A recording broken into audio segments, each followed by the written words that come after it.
Bienvenue dans le podcast à pleines dents. Je suis Laura, votre épaisse, et je suis ravie de vous accueillir dans ce voyage inspirant à travers les hauts et les bas de ma vie. Chaque mois, seule ou accompagnée de proches, je vous partagerai une partie de mon histoire. Avant l'âge de 15 ans, j'ai traversé 2 batailles contre le cancer. Si j'y ai survécu, les traitements lourds m'ont laissé des traces indélébiles. Pour tenter notamment de vaincre mon second cancer, les médecins ont pris la décision radicale de me retirer une partie de ma mâchoire, maxillaire supérieure gauche.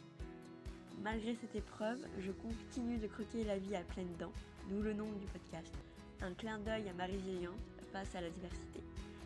Chaque mois, je vous dévoilerai comment j'ai réussi à aborder l'avenir avec optimisme et détermination, malgré les défis qui se sont dressés sur mon chemin.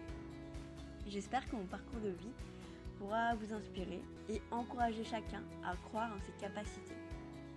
Si vous appréciez ce podcast, n'hésitez pas à vous abonner pour ne manquer aucun épisode. Merci de me rejoindre dans cette aventure et de partager ce moment avec moi. Bonjour à toutes et à tous, je suis ravie de vous accueillir sur ce premier épisode d'À pleines dents. C'est un épisode un peu particulier par bien des aspects. Le premier, il tombe du coup la semaine du 15 février. Le 15 février, c'est la journée internationale du cancer de l'enfant, du cancer pédiatrique. C'est une journée qui vise à mieux informer sur cette réalité et à promouvoir les actions de prévention, mais aussi les soins et la recherche. Cet épisode sort au parfait moment, car ce premier épisode relate le premier cancer que j'ai eu, diagnostiqué à 3 mois. Donc, il est aussi particulier car je n'ai aucun souvenir de cette période, bien sûr. Et donc, j'ai invité mes parents à échanger sur cette période. Cette période de à peu près 3 mois à 2 ans, où j'ai vécu pas mal à l'hôpital.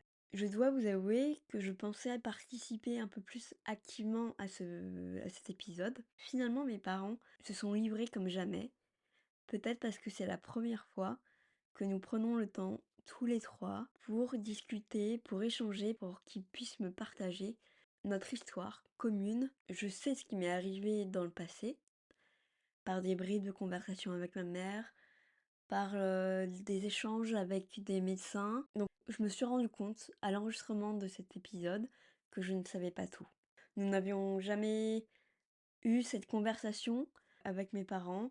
Donc j'ai eu ma mère et mon père qui ont partagé tous les deux leur point de vue. Vous verrez dans cet épisode que chacun réagit différemment face à la maladie. Je ne vais pas vous en dire plus, je vous laisse écouter cet épisode. J'espère qu'il vous plaira. N'hésitez pas à vous abonner, à partager et à noter ce podcast si vous l'appréciez. Merci beaucoup. Bonne écoute. Bonjour, papa, maman.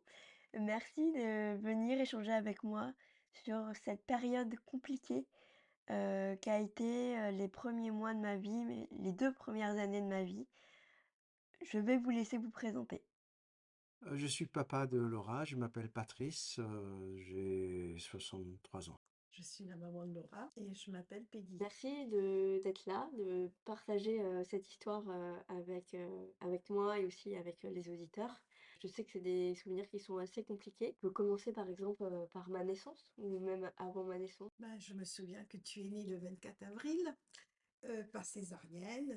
Tout s'est bien passé. Quelques heures après ta naissance, il y avait un petit signe de jaunisse et on t'a mis dans la couveuse. Hormis ça, t'étais un beau bébé, agréable.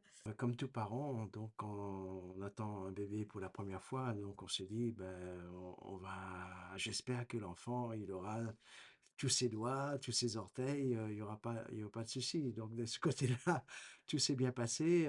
C'était un bébé normal, comme des millions de bébés.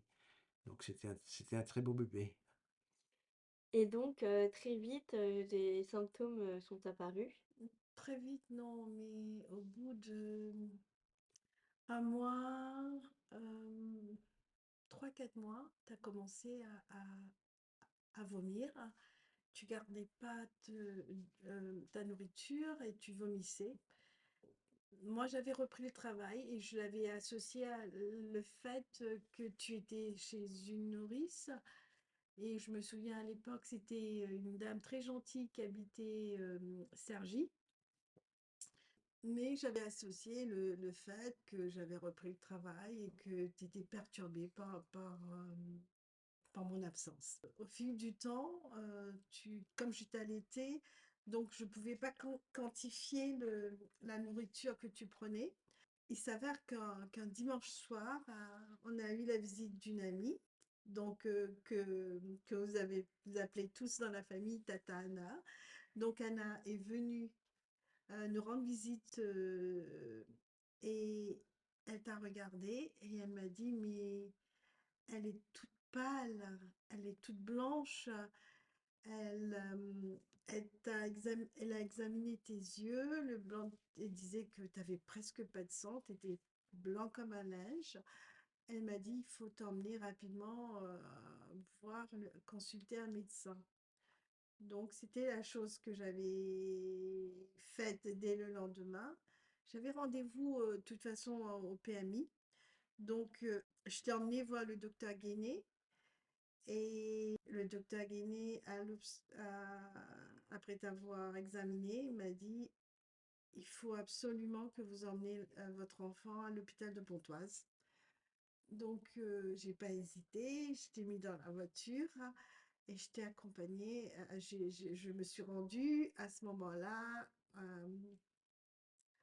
à la consultation pédiatrique où on m'attendait. Bon, moi, j'avais trouvé ça, ça m'avait un petit peu alertée. Là, j'étais accueillie par le chef de service qui était à l'époque Madame Rétali. Donc, Madame Rétali m'avait bien accueillie, elle t'a examinée. Et donc, je trouvais qu'elle essayait de me parler, mais je pense elle essayait de trouver les bons mots pour me l'annoncer. Je me vois encore assis sur ce banc. Et elle était dans la salle où on t'avait, dans la chambre où on t'avait installé. Donc elle était entre la porte et le couloir. Et elle commençait à me parler, toi un peu, et puis elle me parlait de maladies. Elle me dit, est-ce que vous connaissez un peu les maladies de sang? Quand je lui parlais de leucémie, il m'a dit, oui, c'est de ça que souffre votre enfant. Et bah, pour moi, à ce moment-là, c'était, c'était ça. Quand elle m'a annoncé, c'était terrible. Est-ce que vous pouvez me préciser la leucémie que j'avais? Euh, c'était, c'était l'info hyper aiguë.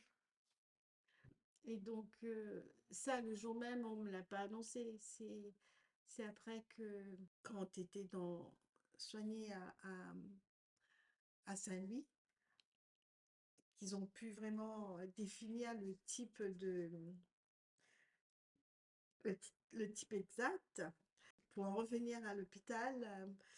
Et donc, rapidement, Madame Rétali, que je remercie d'ailleurs, elle a fait le nécessaire pour que tu sois.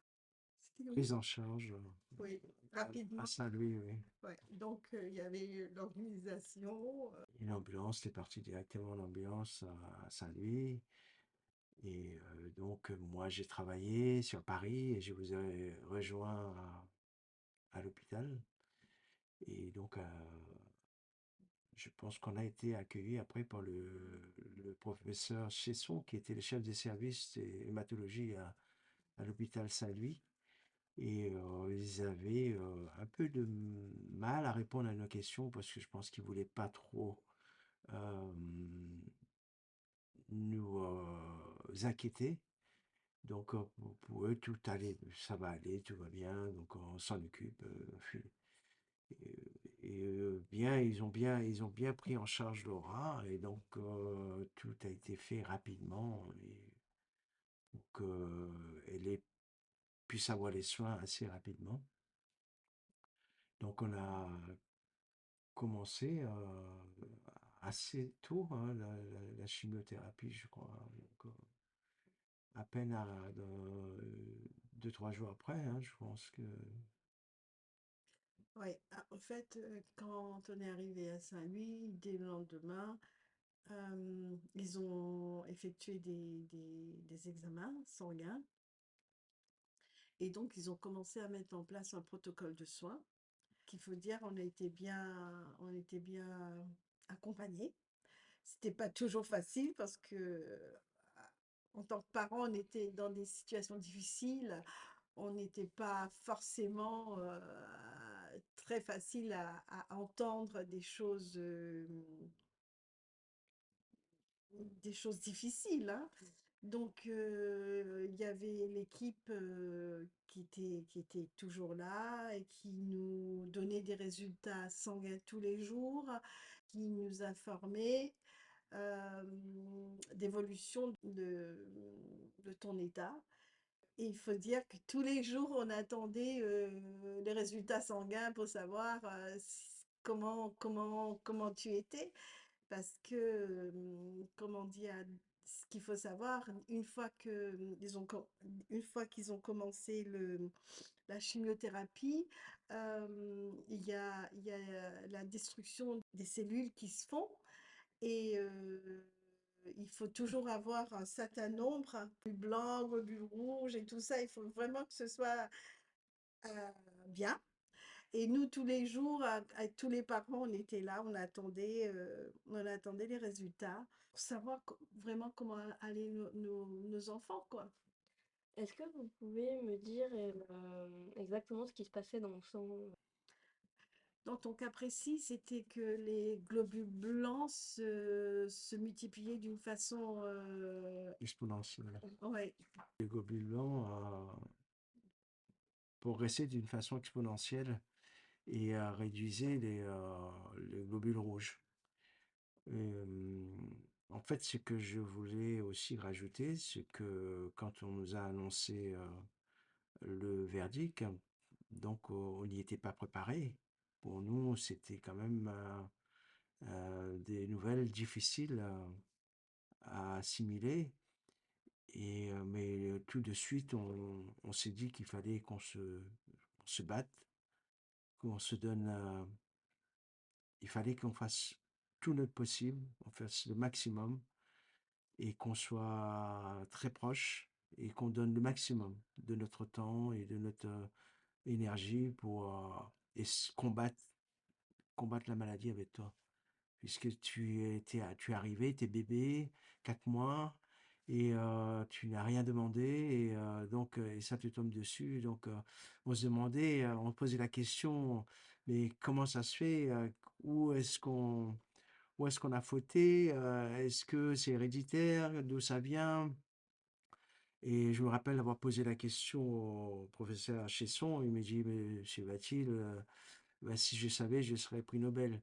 Donc, du coup, on a compris qu'il ne fallait pas poser trop de questions sur l'arrivée de cette maladie, mais qu'il fallait se battre. Donc, on a pris la partie de se battre pour vaincre cette maladie qui nous est arrivée comme ça. Et donc, Peggy a décidé de rester à l'hôpital avec Laura pendant toute son hospitalisation.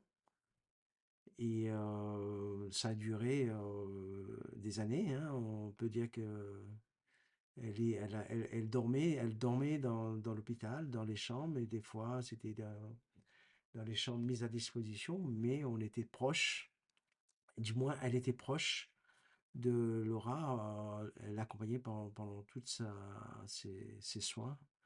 Et en fait, moi, je m'étais plutôt concentré sur mon travail puisque en même temps, ben, moi j'ai démarré une activité, je me suis mis à mon compte et donc artisan taxi, hein, je venais d'acheter ma licence et en tant que artisan taxi, donc si on travaille pas, on n'avait plus de ressources. Donc étant donné que mon épouse a pris des congés dans son travail, donc il fallait qu'il y ait au moins une personne qui assigne le besoin matériel.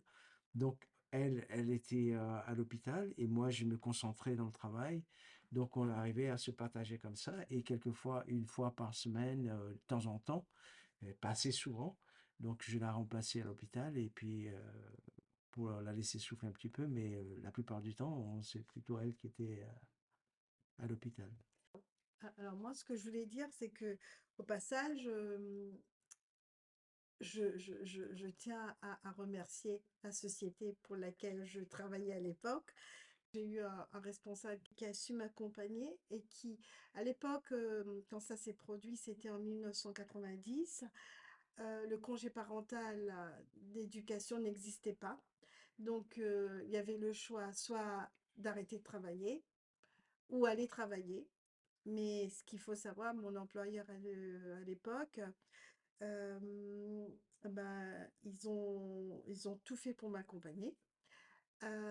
Et donc, il y a aussi le CE, je me souviens, qui m'avait aussi bien aidée.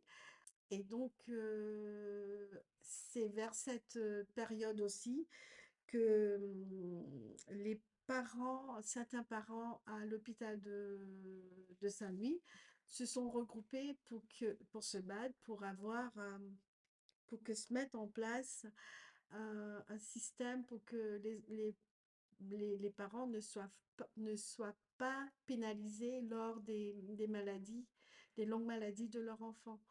Et donc, il y a eu à ce moment-là, pratiquement au même moment, je pense que ça s'appelait le congé parental d'éducation spéciale. Et donc, grâce à des soutiens de ce type que bah, on a pu aussi tenir. Et au passage, je les remercie. Et donc, j'ai eu plusieurs chimios comme vous avez énoncé et est-ce qu'il y a eu d'autres traitements qui sont... Si ma mémoire est bonne, parce que j'essaye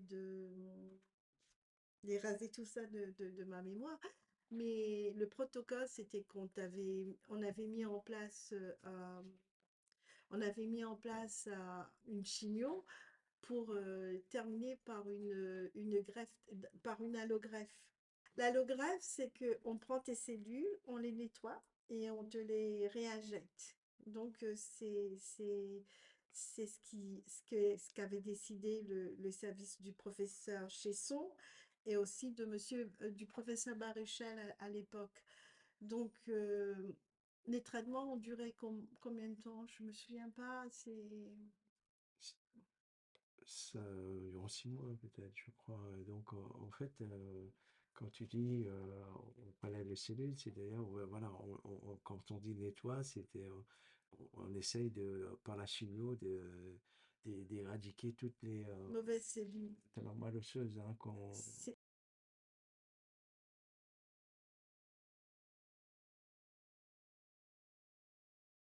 C'est de là qu'est fabriqué le sang. Et à partir de là, non. Mm. C'est à partir de là, c'est quand le sang partait partout, circulait, ben, ils étaient pas très, comment dirais-je, c'était des mauvaises cellules. Est-ce que vous pouvez nous décrire une journée type? Alors moi, ben, on se levait le matin, ben, je commence, ben, on se levait vers les 7h30 et les parents, on se dépêchait d'utiliser la salle de bain de service et après, il y avait le passage pour le petit déjeuner, pour les parents ou pour les enfants. Après ça, ben, nous, on nettoyait, je prenais soin de toi. Et puis arrivent les infirmières. Je pense que les journées passaient vite. C'est que ben, il y avait beaucoup de passages d'infirmières. Quand il y avait qui faisaient des prélèvements le matin de sanguin. Et après, le reste de la journée, ben, ce qui était quand même normal, c'est comme toi, tu étais jeune, c'était tout à fait normal que je sois là pour m'occuper, pour répondre à tes besoins. Et donc, après, non, le soir, Non, il n'y avait rien spécial à signaler. En fin de compte, maintenant, je ne m'en souviens plus, mais je sais que c'était les journées, étaient longues dans le sens que on était enfermés pour ma part, hein, moi, j'étais tout le temps enfermée dans une chambre avec un bébé, et puis heureusement qu'il y avait la télé. À l'époque, la télé était gratuite dans les chambres. À cette époque, j'ai pu en bénéficier, j'ai pu regarder un peu de télé, mais ce qu'il faut se dire, pendant ton hospitalisation, ça n'a freiné nullement ta croissance, ni ta progression. Tu te développes, ton développement plutôt, hein. Tu t'es développé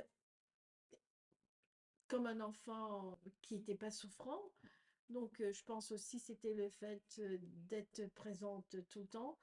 Ce que je peux ajouter, c'est que les parents, alors je ne sais pas si c'est le cas pour tous les parents, mais en tout cas, toi, tu étais comme un personnel médical, là, tu suivais les médicaments, tu savais exactement les médicaments qu'il fallait prendre à telle heure, et donc quand ils arrivaient, tu t'intéressais de savoir ce qu'on donnait à Laura et si c'était bien la bonne dose ou pas, parce que les infirmières étaient très douées, très dévouées plutôt, et ils étaient vraiment petits soins dans le service, hein, avec les enfants et les parents.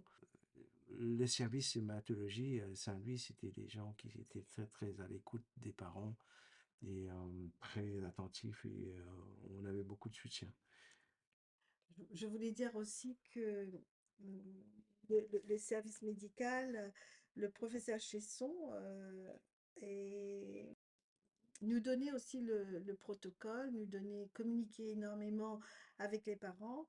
euh, et c'est pour ça qu'on arrive que voilà, je pouvais suivre. C'est grâce à leur transmission d'infos. Et donc, mais ce qu'il faut savoir, c'est que les infirmières, c'est des superwomen et je me demande comment elles arrivent à tenir, dans le sens que tous les enfants sont vraiment très malades et il y a des moments où les enfants, certains cas sont beaucoup plus lourds que d'autres.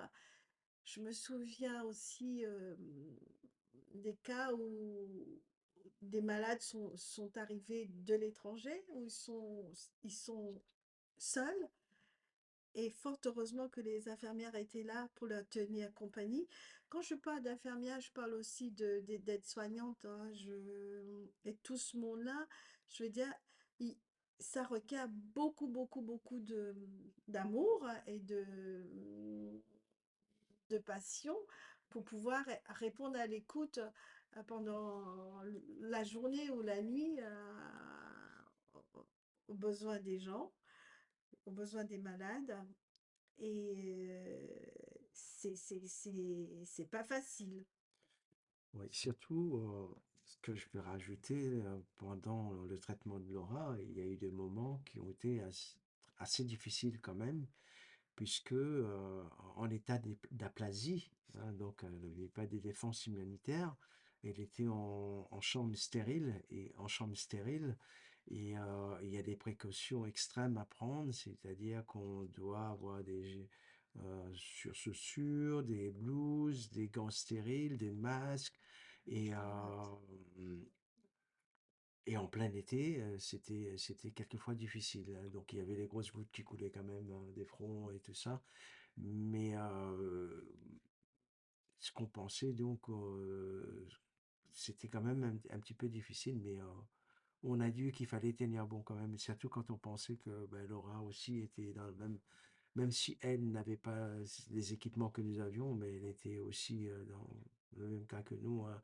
Elle voulait être comme un enfant normal, sauf que mais elle était obligée de se plier au protocole de soins qu'il y avait. Donc voilà. Donc. Et pour toi aussi, c'était difficile, hein, tu pouvais sortir toutes les heures, je crois. Non, oui, mais ce qu'il faut savoir, c'est que une fois quand l'enfant, bah, pendant la greffe, le greffe de Laura, elle était placée dans une chambre stérile. Donc, déjà pour rentrer dans la chambre, nous, on nous avait expliqué que la chambre stérile ils ont réalisé la chambre stérile par rapport à la NASA. C'est vraiment pour qu'il n'y ait aucune moindre contamination possible par rapport aux malades qui n'avaient pas de défense. Et donc, pour rentrer dans cette chambre, il fallait avoir des bottes en coton. Il fallait avoir une blouse polyester qui tenait un peu chaud. Il fallait avoir des gants et il fallait avoir un masque et il fallait avoir une charlotte.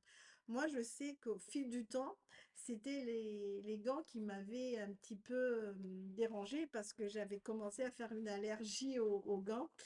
Et une fois qu'on est dedans, on ne pouvait pas rentrer et sortir sans arrêt parce que le temps d'habillage, etc., ça consommait beaucoup de temps. Je me souviens aussi que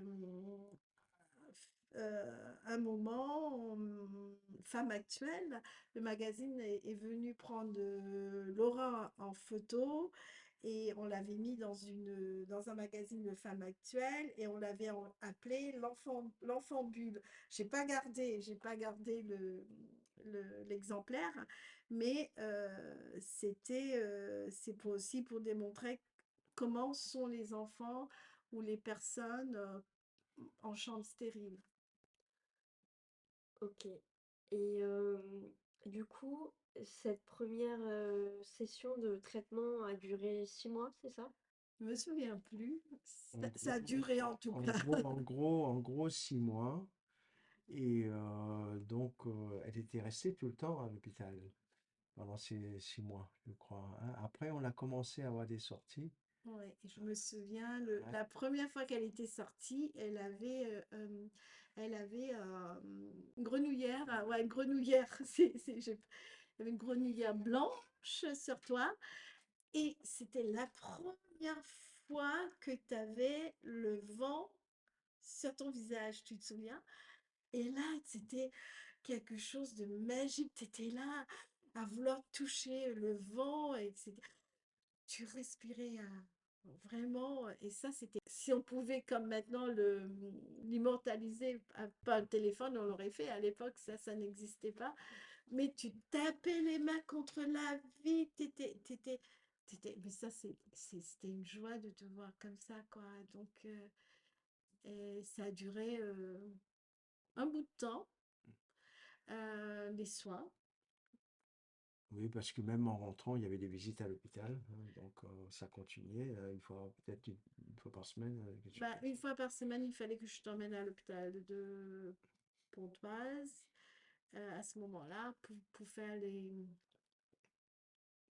pour les suivis sanguins. Donc, il fallait faire des prélèvements sanguins pour vérifier si tout allait bien. Il y avait toujours un suivi, hein. Après, on descendait aussi régulièrement sur Saint-Louis où il y avait une visite. Mais moi, je me rappelle, on était toujours inquiets parce que on s'est dit, ben, il faut pas qu'elle attrape le moins de petits bobos, pas de rhume, pas de rien. Et donc, dès qu'il y avait des petits symptômes, on était à branle-bas de combat et on pensait tout de suite à ce qui pourrait se passer. Donc, étant donné qu'elle était souvent déficitaire au niveau comment ça s'appelle, des globules rouges. Donc, tout se passait bien pendant une année. Et là, lors d'un contrôle, je me souviens très bien, est apparu des mauvais résultats. Je vois pas le mot. Il faut pas que je parle des termes médicaux parce que je parle en ce moment un petit peu sous l'émotion et j'oublie tous les termes que je connais. Et là, on est reparti sur Saint-Louis qui nous a annoncé, qui nous ont confirmé effectivement c'était une rechute.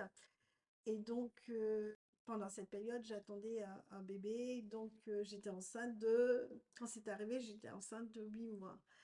Et les médecins m'ont annoncé qu'il y avait qui comptait prélever le sang du nouveau bébé, donc une greffe par le sang de cordon, mais qu'il fallait attendre pour vérifier si le sang de cordon était bien compatible avant de réaliser cette greffe. Donc, entre-temps, Charlotte est arrivée le 1er janvier, donc c'était une joie. Elle est venue là, elle est arrivée, c'était un bonheur alors qu'on était un petit peu dans le noir. Est arrivée Charlotte, le premier bébé de l'année, premier bébé du Val d'Oise. Charlotte, après avoir prélevé son sang de cordon, J'ai eu le privilège de transporter le sang du cordon jusqu'à l'hôpital Trousseau à Paris, oui, hein, afin de conserver pour la greffe. et, et suite à ça, ils m'ont annoncé, ils m'ont dit, mais un jour, le chef de service est venu me voir, il me dit, Madame Batty, vous avez gagné le gros lot. Je dis, ah oui, il me dit, oui, votre bébé est compatible à 100% à celui de Laura, à ton sang. Et donc, on compte réaliser une greffe. Donc, moi, j'étais hyper contente. Donc, la greffe était fixée pour, je me souviens fort bien, pour le 17 mars. Et le 17 mars, ça correspond à la fête de Saint-Patrick, donc le, la fête ta fête, ok, Le père, au papa. Et donc, ce qui se passe, c'est que, sauf que le sang de cordon n'était pas assez riche. Donc, à l'hôpital, à Trousseau, ils ont prélevé un peu de sang de cordon. Je sais pas ce qu'ils ont non, prélevé. Cordon, un peu de la moelle moelleuse, sur Charlotte. Charlotte, qui avait à peine Deux, 3 mois, ouais, 2 mois et demi à l'époque. Et donc on s'est retrouvés ce jour-là, moi à l'hôpital avec Charlotte à Trousseau et ton père avec toi à Saint-Louis. Mais ce qu'il faut dire, on se retrouve chacun de notre côté dans 2 hôpitaux parisiens. Donc, ce qu'il faut soulever, c'est que la greffe était suivie par le service de Madame Gutmann. Et à l'époque, c'était le 7e greffe réalisé par le sang de cordon, dont tu étais dans les statistiques, où tu étais vraiment suivi de près. C'était en France ou au niveau mondial? Je ne sais pas si c'était uniquement, mais je pense que mondial. non, je pense que la technique était au départ en France, hein, mais je suis pas sûre. Quand je sais pas, je ne sais pas, je peux pas m'avancer. D'accord? Mm. Et donc, par la suite, on est passé dans un autre service et là, tu étais suivi par un autre médecin. Je suis désolée, tout ce que je me souviens du nom du médecin, que je souris que je fais un coucou et que je remercie au passage. Je suis désolée, tout ce que je me souviens, c'est que vous vous appelez Hélène, qui nous a suivis pendant un bon bout de temps. Et du coup, à la naissance de Charlotte, donc les choses se sont peut-être enfin, les choses se sont peut-être complexifiées au niveau logistique. Oui, c'était compliqué puisque comme on s'était dit que donc on se battait pour toi et, et donc il fallait trouver des aides et donc on a eu de la chance d'avoir été bien entouré. Et donc il y a eu la famille de pays, euh, sa maman, sa sœur, sa tante. Qui est venu Qui est d'Australie. venu d'Australie, qui a pu, tout le monde a, même s'ils sont venus 2 semaines, il y en a un mois, et nous avons aussi la chance d'avoir des voisins qui étaient très proches avec nous, qui nous ont beaucoup aidés, hein, donc notamment Rabia, hein, Qui ont fait un coucou. à qui on fait un coucou et qu'on remercie encore une fois. On remerciera jamais assez puisque c'était toujours présente pour nous soutenir. Donc, quand moi j'étais au travail et qu'Epeyi était à l'hôpital, donc les enfants étaient chez Rabia. Ou alors aussi, quelquefois, c'était chez notre voisine Béatrice, qui était notre voisine euh, avec la maison qui était jumelée à Cergy. Et nous avions aussi notre voisine Anne-Marie aussi qui nous a beaucoup aidés. Et donc, concernant la logistique, comme tu dis, c'était compliqué puisque ben, il y avait un nourrisson. Et après, mais dès que Charlotte est née, 3 jours après, tu étais déjà retourné à l'hôpital auprès de Laura. Et donc, bah, il fallait pomper le lait et emmener les laits à la maison pour pouvoir nourrir Charlotte. C'était tous les jours, c'était tous les jours comme ça. Et donc, mais bon, le plus important, c'était quand même de se concentrer sur la guérison de Laura, de se battre auprès d'elle. Après tout ça, c'est vrai que c'était difficile, mais ça devient secondaire. Mais quand même, c'est des exploits que Peggy a dû faire, hein. Donc, à être à l'hôpital, tirer son lait, et ne pas être à côté du nouveau-né. Et de temps en temps, là aussi, une fois de temps en temps, je pouvais, une fois peut-être par semaine, remplacer pour qu'elle puisse rentrer à la maison avec Charlotte et, en même temps souffler. Bon, ça a été un peu, comme je disais à Charlotte, malheureusement, elle était un petit peu sacrifiée. C'est c'était difficile, mais on a dû la sacrifier un petit peu. Mmh, mais bon, apparemment, on en a parlé. Elle dit qu'elle n'a pas aucun symptôme de tout ça. J'espère que c'est la réalité et que, bon, peut-être qu'elle a fait un travail sur elle-même aussi, je pense. Mais c'était des moments un peu compliqués. Donc, je laisse la parole peut-être à Peggy qui va raconter un petit peu son expérience par rapport à ça, hein. Bah, c'était compliqué dans le sens que déjà on avait un enfant qui était malade, qui avait besoin de nous, qui avait besoin de moi. Et puis j'avais aussi un nouveau-né qui venait d'arriver et qui avait aussi besoin de moi. Puis il y avait la distance. Et Laura, elle avait besoin de soutien. Et Charlotte avait besoin de soutien aussi. Donc il fallait faire un choix. Faire la priorité, c'était de, c'était Laura. On avait décidé à l'époque que la priorité, c'était Laura. Et comme on avait de l'aide pour Charlotte à la maison, donc à chaque fois on trouvait une solution. Donc parce que c'était beaucoup plus difficile de trouver quelqu'un pour garder Laura et connaître le protocole des soins à l'hôpital. C'était pas facile. Donc c'était beaucoup plus euh,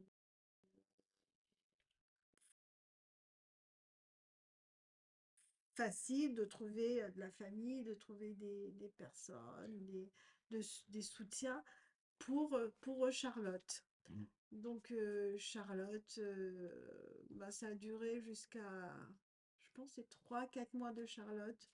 Puis bah, je rentrais à la maison après, j'ai pu rentrer à la maison et puis mes absences de la maison étaient diminuées, quoi. Donc à cette époque-là, j'avais à peu près 2 ans. Oui, à peine, tu venais d'avoir, ouais, tu n'étais pas loin de 2 ans. Oui. Ce que je voulais dire, c'est que vraiment, on avait fait le choix de dire que une présence auprès de toi, ça t'aiderait beaucoup plus que si on t'est laissé toute seule. Donc, dans ces cas-là, avoir quelqu'un euh, à ton âge, avoir une présence, je pense que c'était réconfortant pour toi, étant donné que toi aussi, tu te battais de ton côté contre la maladie, donc, et avoir un soutien, avoir du monde à côté de toi, je pense que c'était un plus on ne pouvait pas négliger. Donc, c'était le choix que nous avions fait. Et, et donc, je, je pense qu'il n'y a pas de regrets, on n'a pas de regrets par rapport au choix que nous avons fait. Donc, je pense que Charlotte aussi, elle a bien compris la démarche que nous avions eue. Et donc, voilà, donc j'étais pas loin de 2 ans. Et donc après, ben, les traitements ont suivi son cours. Et puis bon, de toute façon, même si ça allait bien, on ne parlait jamais de guérison, on disait une rémission. Donc en parlant de rémission, on sait très bien qu'il y a l'épée de Damoclès qui peut dire aussi rechute. Donc, et toute ces moments après cette greffe du cordon, hein, qui a été une réussite. Et donc, ben, on remercie d'avoir eu cette solution parce que à ta rechute, en faisant l'allogreffe, ben, il n'y avait pas d'autre choix, il n'y avait rien d'autre. Et cette solution est arrivée comme par miracle, comme Charlotte était aussi arrivée par miracle. Et être compatible à 100%, c'est aussi un miracle. Donc, on a aussi, on s'est tourné aussi vers la religion. Si on regarde en arrière, on se dit, oui, on a eu de la chance. Mais pour revenir à l'époque, donc, après cette grève, je pense que tu es resté combien de temps à l'hôpital encore? En tout, si on fait le compte en tout, je pense que tu es resté 1 an et demi à l'hôpital. Et Peggy aussi est accompagnée pratiquement autant de... Bah, tout le temps de ton hospitalisation, j'y étais aussi. Donc, il faut dire que tu étais jeune, quoi. Donc, tu avais besoin, la présence d'un adulte était indispensable à tes côtés pour, pour t'accompagner, pour soutenir. Et c'est aussi le rôle des parents. Et pour moi, c'est pas négociable autrement. C'était ça. Il fallait être là. Il fallait être là. Il fallait être présent. Et ce qu'il y a, c'est qu'aujourd'hui, on peut parler comme ça, un peu avec un peu de détachement. Mais quand on est dans la situation et qu'on vit la situation, ce qu'il y a, c'est que on réfléchit même pas. On le fait. Ça coule de source, c'est naturel. Oui, ça dépend la personnalité des gens. Mais toi, tu vois, on peut dire que tu es une battante, hein. Donc, quand il y a un problème, tu fonces euh, la tête la première et puis tu réfléchis après. Donc, euh, c'est une des qualités, hein, que tu as, que je t'ai pas assez remercié, c'est d'avoir ben, foncé, foncé tête baissée et dire voilà, on y va. Et on réfléchit après, mais on y va. Donc c'était comme ça. Et donc là, après la greffe du cordon, donc les temps ont fait son cours, hein, mais en sachant toujours que, comme je disais tout à l'heure, on était toujours euh, aux aguets de savoir, il fallait pas que tu attrapes la moindre petit souci de santé. On avait tellement peur de ça que peut-être on te couvrait un peu trop, mais c'était, c'était notre, on avait cette crainte. On avait cette crainte que le petit bobo qui développe autre chose et puis bon. Je me souviens, j'étais pénible pour les autres parce que j'étais tellement exigeant par rapport à toi et j'attendais le même Rigueur. comportement par rapport des autres, par rapport à l'école, il y avait un lapin, il fallait pas que tu sois en contact avec les lapins. Enfin, tout était, si tu restais une heure de On perd le fil.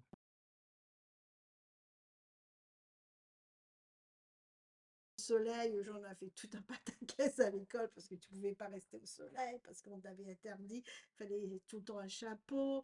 J'étais terrible, mais j'étais toujours présente et je m'assurais toujours que bah, les consignes de l'hôpital elles soient dûment respectées. Et donc, parce que ce qu'il faut savoir, c'est que à l'époque, tu avais des névus sur la peau sur lesquels on le suivait aussi, ça. Et donc, il y avait des grains de beauté qui apparaissaient aussi en même temps sur ta peau. Et moi, j'étais là, quand j'allais à l'hôpital, bah, les médecins m'expliquaient, Madame Bathilde, voilà comment vous allez reconnaître. À l'époque, c'est ABC, aujourd'hui, j'ai entendu il y a passé, mais aujourd'hui, à l'époque, c'était ABC, c'est asymétrique. Après, j'ai oublié, tu vois. Le C, c'est la couleur, le B, le C, c'est mais c'est bon si j'oublie les termes et tout, parce que à l'époque, j'étais trop imprégnée de ça, trop là-dedans, mais c'est bon si, ça veut dire aussi que le temps fait son œuvre. Et je me souviens que les médecins, on était toujours présents lors des rendez-vous médicaux et les médecins expliquaient très très bien. C'était vraiment à, à l'écoute des parents et de même, ils transmettaient, ils disaient, ils donnaient les informations aux parents. Et les parents ne pouvaient pas dire que j'étais pas au courant. Jusqu'à là, je peux dire ça, mais sauf pour... voilà. Donc, ce qu'il y a, c'est que ça s'est déroulé comme ça, tranquillement. Je sais que tu as fait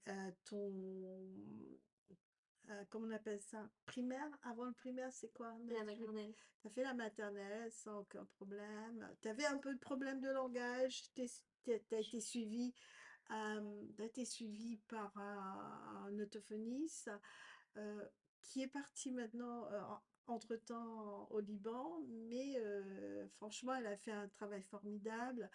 T'as- Oui. On se rappelle que bon, suite à la maladie, hein, bon, tu n'as pas eu beaucoup de contact avec l'extérieur, avec des enfants.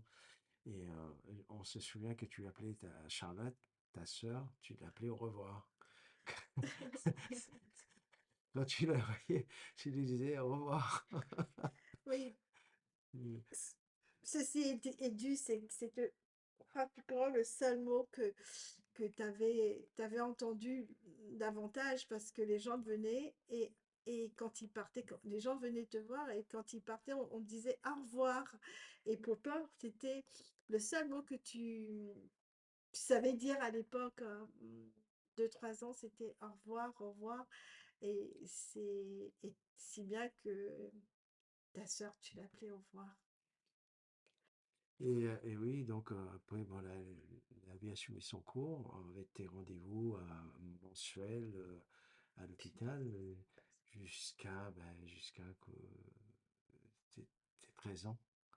À l'âge de 13 ans, ben, parce que comme tu étais suivi, ben, il y avait des médecins, il y a un médecin qui t'a vu, il fallait que tu prennes des hormones de croissance et tout ça. Et finalement, je ne sais pas si il y a un lien, mais on pense qu'il y a un lien entre les hormones de croissance et qui ça a développé des ostéosarcomes. Donc on est répartis Est-ce dans que tu peux expliquer ce qu'est un ostéosarcome? l'ostéosarcome, c'est un cancer des os. Et donc, tu avais deux parties. Il y avait un mâchoire supérieur, Maxillaire supérieur gauche, mâchoire supérieur gauche, et c'était aussi au tibia, au péroné droit. péroné droit. Et en fait, pour être plus précise, oui, c'est un cancer des os, mais c'est des tumeurs qui se collent au niveau des os et du coup qui peuvent dévier la croissance normale de ces os. Et donc, et là, ben, on est reparti dans notre combat. Et donc ça, ce sera pour la suite, je pense. Ouais. Mm. Merci beaucoup d'avoir été avec moi pour cette heure et de m'avoir raconté mon histoire en détail. Merci parce que ça a été plein d'émotions fortes. Peut-être aussi des sujets, c'est un sujet très compliqué qu'on aborde un peu moins aujourd'hui parce que la vie avance, mais Dé- merci beaucoup. Désolé si on a un petit peu emmêlé parce que c'est une histoire qui date de 30, 30, 33 ans, 34 ans. Et on a, à un moment donné, on a voulu effacer tous ces mauvais souvenirs. Donc, on voulait garder que le bon. Mais donc, c'est pour ça qu'on a un peu de mal des fois à se remémorer de toutes les étapes. Mais voilà. Donc, Laura, ce qu'on peut dire, c'est une battante. Elle s'est toujours battue aussi. Elle n'a jamais baissé les bras. Et c'est vraiment un exemple pour beaucoup de monde. Et même pour nous, hein, parce qu'on l'a vu souffrir et elle tenait bon. Elle tenait bon. Ouais. Et moi, ce que je voulais dire aussi, que la maladie n'a pas empêché Laura de poursuivre ses études. Euh, Elle a poursuivi ses études jusqu'au bout, hein, autant qu'elle pouvait. Elle était jusqu'à bac 5, donc ça n'a pas été un frein pour elle. Elle a été elle s'est toujours battue. Elle est partie aussi vivre à un moment donné seule pendant ses études universitaires à Avignon. Donc, elle a essayé de prendre aussi son indépendance. Elle a essayé aussi de, de se dire qu'elle peut se prendre en charge. Et tout ça, ça relève de beaucoup de courage. Et ça, chapeau ma fille.